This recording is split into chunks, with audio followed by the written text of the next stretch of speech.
बरसेगा धन, आएगी सुख समृद्धि। सिंदूर लाल चढ़ायो अच्छा गजमुख को, जोंदिल लाल विराजे सुत गौरी हर को। सुधर जाएगी सेहत, दूर होगी विवाह की अड़चन। महिमा कहे न जाए लागत हूँ पद को, जय देव जय देव। मिलेगा संतान का सुख, पूरी हो जाएगी हर कामना। दाता धन्य तुम्हारो दर्शन मेरा मन रमता। करनी होगी खास रंग के विनायक की आराधना। 8 रंगों में बरसेगी गणपति की कृपा। हर दुख हर लेंगे विघ्नहर्ता।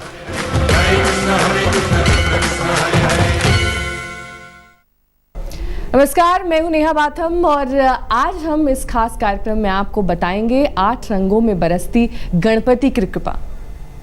जी हां, आज हम अपनी इस खास पेशकश में आपके लिए लेकर आए हैं पूजा की वो विधि विधान जो आप खास रंग के गणपति की पूजा आराधना कर उनसे पा सकते हैं। किसी विशेष इच्छा के पूरे होने का वरदान भी मांग सकते हैं। यूँ तो गणपति दूर्वा मोदक के चढ़ावे से हो जाते हैं प्रसन्न, लेकिन आज हम आपको बताएंगे कि कैसे गणपति के कुछ विशेष रंग आपके जीवन में भरे जा सकते हैं। खुशियां और इस बारे में पूरी जानकारी देने के लिए हमारे साथ मौजूद हैं महायोगी सत्येंद्र नाथ जी। सत्येंद्र नाथ जी, आपका बहुत बहुत स्वागत है हमारे खास कार्यक्रम में। तो चलिए सबसे पहले सत्येंद्र नाथ जी से ये जान लेते हैं, गणपति के अगर नील वर्ण की बात करें तो अपने इस रूप में वो जातक की कौन सी मनोकामनाएं पूर्ण कर सकते हैं, तो बताइए। जी, गणपति के वैसे तो बहुत सारे स्वरूप हैं, लेकिन जो विशेष तौर पर गणपति अलग अलग वर्णों में रहते हैं, उन वर्णों में से एक प्रमुख वर्ण है नील वर्ण। तो ये धन, संपदा, ऐश्वर्य और सुख की प्राप्ति के लिए विशेष तौर पर एक इष्ट के रूप में प्रख्यात है। और नील वर्ण जो है ये शांति का भी और सौंदर्य का भी प्रतीक है, इसलिए नील गणपति की आराधना बहुत ही श्रेष्ठ आराधना और साधना में से मानी जाती है। तो गणपति की आराधना का विधान है कि ब्रह्म मुहूर्त से लेकर मध्य रात्रि तक आप इनकी पूजा को कभी भी कर सकते हैं, क्योंकि ये जो काल है इसे श्रेष्ठ काल माना जाता है। लेकिन इस काल के बाद रात्रि का जो काल आएगा उसे निषिद्ध काल मानते हैं, तब इस समय में उनकी उपासना और साधना आप नहीं करेंगे। तो विधान ये है कि सर्वप्रथम उनके विग्रह को स्थापित कीजिए और फिर नीला वस्त्र, सफेद चंदन, मधु और केसर अर्पित करें और सूखे फूल और कुछ टूटे हुए अक्षत जो होते हैं वो कभी इनको अर्पित नहीं किए जाते। कारण ये है कि इनको रजसपंथी माना जाता है। तो कभी कभी होता है कि हम अक्षत पूजा में ऐसे ही इस्तेमाल कर देते हैं, लेकिन वो टूटे हुए होते हैं, या फूल भी उठाकर ले आते हैं लेकिन उसमें कुछ सूखे फूल होते हैं। तो रजसपंथी होने के कारण उन्हें छांट कर अलग करने के बाद ही अर्पित करना चाहिए। और साथ ही फिर अपने जो प्रमुख मंत्र है उसकी साधना करें। आपका मंत्र है ओम गम क्षौम फ्रेम नील गणपतये नमः। ओम गम क्षौम फ्रेम नील गणपतये नमः। इस प्रकार से इस मंत्र का आप जाप करेंगे। श्रेष्ठ यह है कि रक्त चंदन की माला से ही आप मंत्र का जाप करें और 16 माला का मंत्र जाप आपको करना चाहिए। नीले रंग के कंबल के आसन पर आपको स्थित होकर स्वयं पूर्वाभिमुखी रहना है और फिर इस मंत्र का जाप करना है। और माला को जब आप ये साधना करेंगे तो हृदय के पास रखेंगे और इन दोनों उंगलियों को आपको दूर रखना है और इस प्रकार हृदय के पास रख के ही आपको मंत्र का जाप करना है। और प्रसाद में आप आंवला अर्पित करेंगे। इस प्रकार से नील गणपति आप पर कृपा करते हैं और आपके जीवन को सुख, संपत्ति, ऐश्वर्य और अनंत तेजस्विता से भरते हैं। चलिए, ये तो बात हुई नील गणपति की। अब बात कर लेते हैं श्वेत गणपति की। बिल्कुल। इनकी पूजा आराधना में क्या कुछ अलग है, क्या कुछ खास है, ये हमारे दर्शकों को बताइए।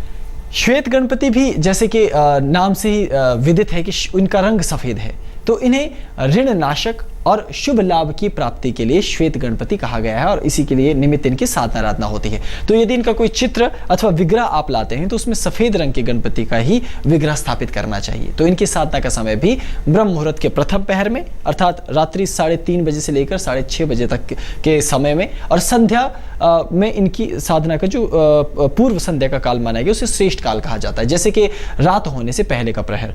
तो जब आप इनकी पूजा करें तो सफेद रंग के वस्त्र, कुछ कुमकुम एक पात्र में, कस्तूरी और दुर्वा विशेष तौर पर अर्पित करें। और निषिद्ध क्या है? तुलसी और सेंधा नमक। कभी कभी साधना में आप कोई प्रसाद बना देते हैं या फल चढ़ा देते हैं और गलती से उस पर सेंधा नमक छिड़क देते हैं, तो ये निषिद्ध है। और तुलसी भी इनको अर्पित ना करें। तो इसके पश्चात अपनी मंत्र साधना कीजिए। आपका मंत्र है ओम गम गम गम श्वेत गणपतये नमः। ओम गम गम गम श्वेत गणपतये नमः। तो रुद्राक्ष की माला श्रेष्ठ माला है। इसी माला से आप 10 माला का मंत्र जाप कीजिए और सफेद रंग के कंबल के आसन पर स्थित होकर बैठकर उत्तराभिमुख होकर स्वयं आप इस मंत्र की साधना करेंगे। और मंत्र जाप करते हुए माला को हाथों के अंगूठे से नहीं छूना है। इस समय इस अंगूठे को इस तरह से आप रखेंगे पीछे कि माला से वो टच ना होने पाए, वो उससे दूर ही रहे। तो प्रसाद में विशेष तौर पर मोदक अर्पित करने से अवश्य गणपति आप पर अनुकंपा करते हैं। तो आपने बताया कौन सी चीजें पूजा के विधि विधान में करनी जी। चाहिए, कौन सी नहीं करनी चाहिए, किनसे बिल्कुल। बचना चाहिए। इसी तरह से अब बात कर लेते हैं जी। श्याम गणपति की। बिल्कुल। इनकी किस तरह से विशेष तरीके से पूजा अर्चना की जाए ताकि मनोकामना पूर्ण हो सके और बिल्कुल। जीवन जो है वो परिपूर्ण हो जाए हर लिहाज से। श्याम गणपति एक तरह से जिनकी धुंधली छवि है, जिसे हम सांवरा कहते हैं, इस तरह की काले रंग की उनकी छवि है। तो इनका स्वरूप बहुत ही तेजस्वी माना गया है और आमतौर पर साधक लंबे लंबे समय तक इनकी साधना करते हैं, क्योंकि ये लंबी आयु देते हैं, आध्यात्मिक तेज देते हैं, समस्त प्रकार के कष्टों से मुक्ति देते हैं और अचानक आई विपदा को भी नष्ट करते हैं। तो श्याम गणपति की पूजा का जो ब्रह्म मुहूर्त में और रात्रि के समय भी इनकी दोनों ही कालों में इनकी साधना और आराधना होती है। तो इनको अर्पित करने के लिए आप सर्वप्रथम इनके विग्रह को स्थापित करें। पंचामृत लेकर पंचोपचार पूजा से सर्वप्रथम इन्हें शुद्ध करना चाहिए और फिर गुड़ और पंचामृत एक पात्र में रखकर इन्हें अर्पित कीजिए। और निषिद्ध क्या है? पीने वाला जो नारियल होता है, कभी कभी लोग मैंने देखा कि गणपति के वहाँ स्थापित कर देते हैं, लेकिन पीने वाला नारियल जो है वो अर्पित इन्हें नहीं किया जाता है। और साथ ही फिर आप मंत्र साधना करें, ओम क्षौम गम श्याम गणपते नमः, ओम क्षौम गम श्याम गणपते नमः। इस प्रकार से आप मंत्र का जाप कीजिए। स्फटिक की माला का चयन करके 9 माला का मंत्र जाप कीजिए।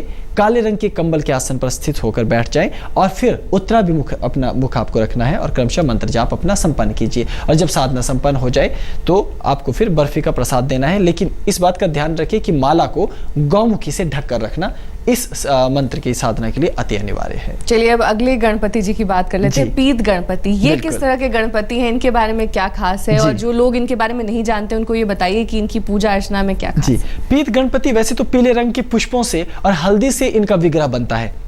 जैसे कि सफेद गणपति को श्वेतार्क से बनाया जाता है, सफेद आग की लकड़ी से, तो इन्हें पीली हल्दी से बनाया जाता है। तो इनकी साधना से समस्त प्रकार के शत्रुओं से रक्षा होती है, समस्त संकटों से पार पाने का रास्ता मिलता है। और पीत गणपति की साधना आराधना आपको हर प्रकार की ललित कलाओं में, गीत संगीत नृत्य साधना इत्यादि में भी बहुत अधिक लाभ देती है। तो इनकी साधना का शुभ समय है ब्रह्म मुहूर्त, और संध्या में भी इनकी पूजा को श्रेष्ठ कहा जाता है, अर्थात प्रातः संध्या और सायं संध्या। तो इन दोनों कालों में आप साधना कर सकते हैं। पीले रंग का वस्त्र अर्पित कीजिए, मधु और पंचमेवा अर्पित कीजिए, लेकिन पुराने और खराब मदार के पुष्प इनको अर्पित नहीं करना चाहिए। और इनका मंत्र है ओम रम पीत गणपतये नमः, ओम रम पीत गणपते नमः। इसी मंत्र का आप जाप करेंगे तो रक्त चंदन की माला लेकर 14 माला का आपको मंत्र जाप करना है। पीले रंग के कंबल के आसन पर स्थित होकर पश्चिमाभिमुखी होकर बैठ जाएं और अपनी मंत्र साधना को संपन्न करें।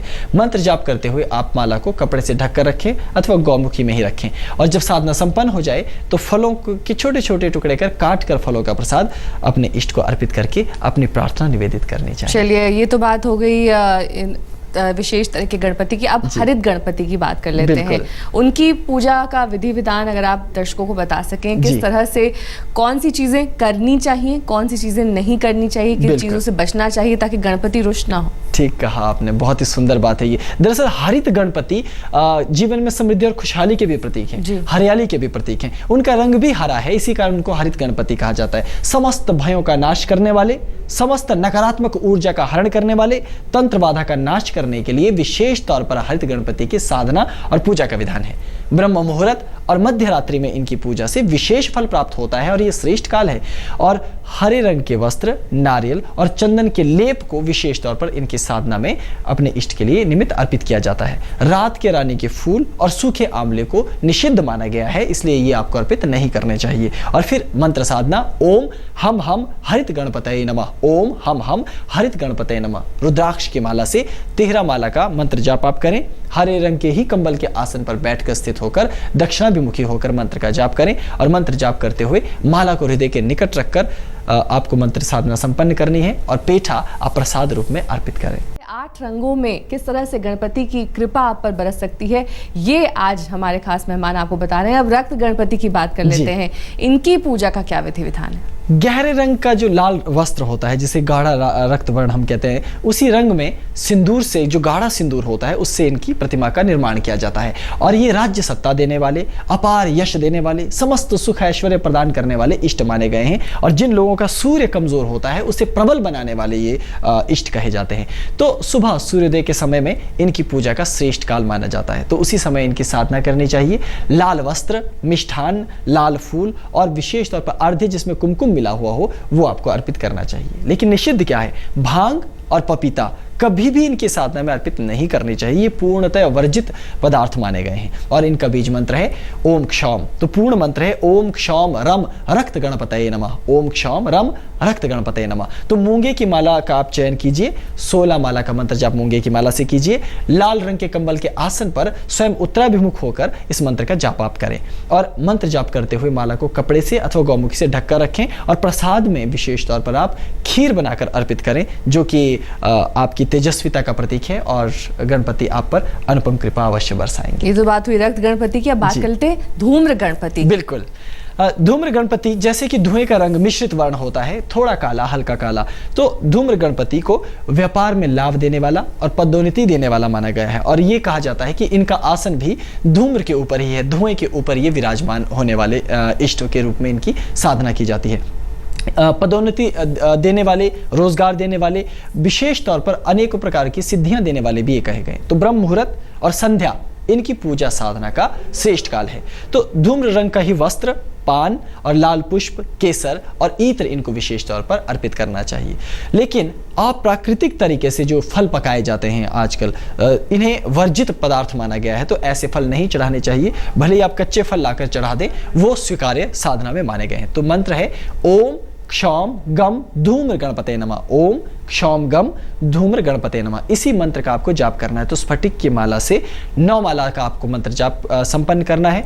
धूम्र रंग के ही कंबल के आसन पर आप बैठें, पूर्वाभिमुख होकर मंत्र का जाप करें और मंत्र जाप करते हुए माला को कनिष्ठिका, सबसे छोटी वाली उंगली से आपको बचा कर रखना है। कनिष्ठिका से ना छुएं और जब साधना पूर्ण हो तो मेवों का ही प्रसाद अर्पित करें और सबको बांटें। अब 8वें तरह के जो गणपति हैं वो है सिंदूरी गणपति। इनकी क्या खासियत है? इनकी पूजा की क्या विशेषता है? जो हल्का सिंदूर होता है, जिसको हम हनुमानी सिंदूर भी कहते हैं या गणपति सिंदूर भी कहते हैं, जो उसी सिंदूर से मिलकर के, जो भगवा सा रंग होता है उसी से मिलकर इनकी प्रतिमा का निर्माण किया जाता है। तो सिंदूरी गणपति को विद्या, कला, सौंदर्य, आकर्षण, सम्मोहन और प्रेम इत्यादि देने वाला एक विशेष प्रमुख इष्ट माना गया है। तो इनकी साधना का समय ब्रह्म मुहूर्त है और संध्या में भी इनकी पूजा करने का श्रेष्ठ काल माना गया है। तो दोनों ही कालों में आप इनकी साधना कर सकते हैं।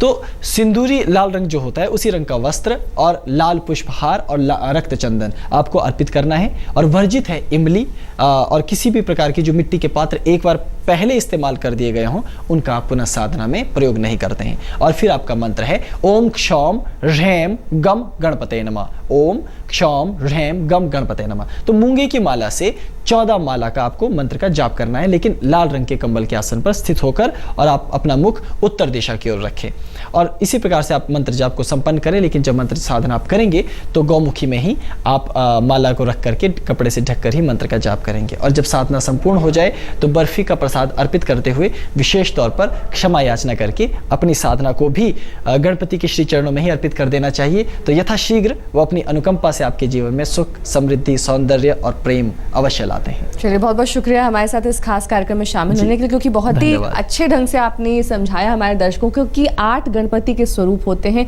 किस तरह से इन 8 का अलग अलग महत्व है, अलग अलग तरीके से इनकी पूजा की जा सकती है ताकि जो भी आप मनोकामना मांगे वो जल्द से जल्द पूर्ण हो सके। बहरहाल हमें दीजिए इजाजत। नमस्कार।